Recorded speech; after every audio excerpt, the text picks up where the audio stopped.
살면서 가장 멘탈이 나가봤던 경험 있어요? 작년에 가장 심하게 아팠을 때가 제가 이제 희귀 질환이었어가지고 또 갑자기 그- 야 이거 슬픈 노래 하체부터 신경이 손상돼가지고 근육이 쫙 빠지는 질환이거든요. 정말 움직일 수 없는 질환인데 지금 괜찮아요? 아예? 지금은 이제 걸어다닐 수준이 돼가지고 출근을 이제 하고 있습니다. 근데 꽤 오랜 기간을 일어설 힘이 없어서 그냥 이렇게 가만히 이렇게 하루 종일 소파에 이렇게 앉아 거의 있으면 마지막 입새 수준이에요. 예, 그런 게 되게 창밖을 바라보고 이렇게 저 있으면 이파리가 떨어지면 예, 정말 그런 기분이 들기도 하더라고요. 저도 그렇게 심하게 아파본 적이 없어가지고 겉으로 봐서는 전혀 티가 안 나는데 이제 속이 그냥 꾀병 부린다 하기 딱 좋은 거네. 그쵸. 지금도 저는 회복 중인데 네, 회사에서는 회사에서는 저 다 나은 줄 압니다 지금. 그래요? 예. 그래서 지금 회사에 불만이 굉장히 많다.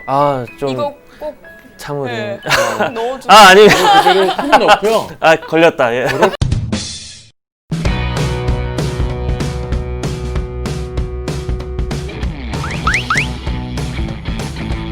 안녕하세요. 오늘은 멘탈 헬스케어 동향 및 사례를 주제로 KB 경영연구소 김도연 연구위원과 이야기 나눠보겠습니다. 안녕하세요. 안녕하세요. 안녕하세요. 본인 멘탈 헬스는 어떤 거 같아요? 저는 필요해요. 왜 어떤 면에서 문제가 있을 것 같아요? 대리님 때문에.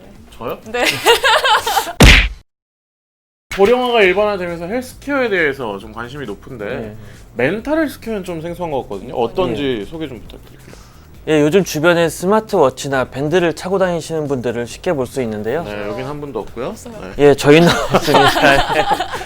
예, 그래서 착용 중인 그런 웨어러블 기기를 통해서 운동량이나 수면 시간, 심박수 등을 모니터링해서 그런 신체적인 측면에서 건강 관리를 도와주는 헬스케어가 요즘에 일반화되고 있죠. 네, 네. 그것과 마찬가지로 멘탈 헬스케어는 그런 정신 건강에 대한 우려와 관심이 커지면서 그런 정신 건강 측면의 수치들을 모니터링해서 심리적인 안정을 갖도록 도와주는 그런 것을 멘탈 헬스케어라고 할 수 있습니다. 우리가 흔히 막 만병의 근원이 스트레스라고 그러잖아요. 예.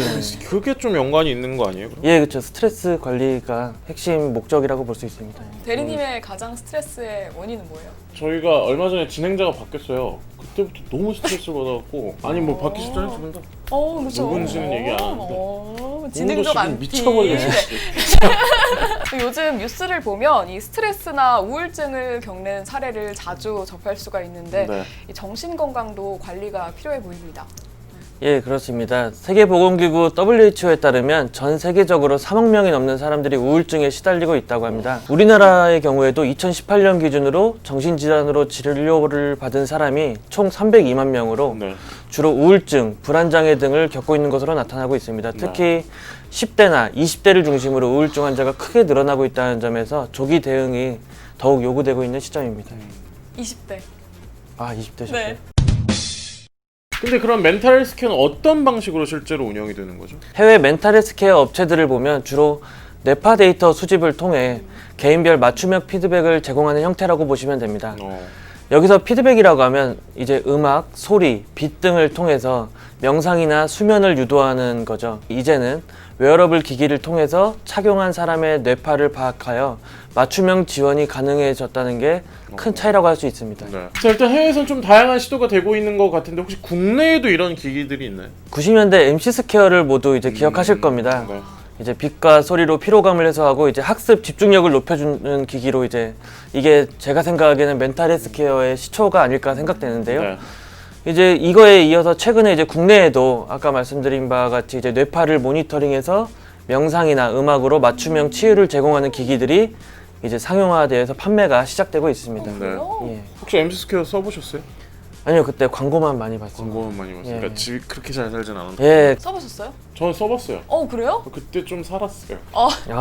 제가 알기로는 요즘 광고 같은 데서도 봐도 뭐 많이 고르면 보험료를 할인해준다 뭐 이런 보험 상품이 있는 것 같은데 이런 것도 뭐 정신건강 측면에서 가능할까요?